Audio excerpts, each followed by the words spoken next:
ఓయ్ నా విలువెంతో చెప్పు అని గర్ల్ ఫ్రెండ్ బాయ్ ఫ్రెండ్ని అడిగిందంట.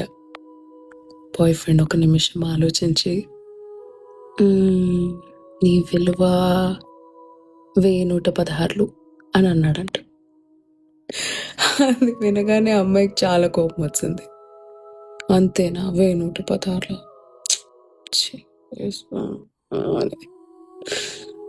అప్పుడు అబ్బాయి తన జేబులో ఉన్న 1116 తీసి చూపించి చెప్పాడు, మా అమ్మ ఎప్పుడో మొక్కుకుంది, తిరుపతి హుండీలో 1116 వేస్తాను, ఒకవేళ నా కొడుక్కి అద్భుతమైన అమ్మాయి దొరికితే, నాకు మంచి కోడలు దొరికితే, నిన్ను చూశాక మా అమ్మ ఈ 1116 నాకు ఇచ్చేసింది హుండీలో వేయమని. ఇది జేబులో పెట్టుకున్నప్పటి నుంచి నువ్వు నాకు దొరకటం ఎంత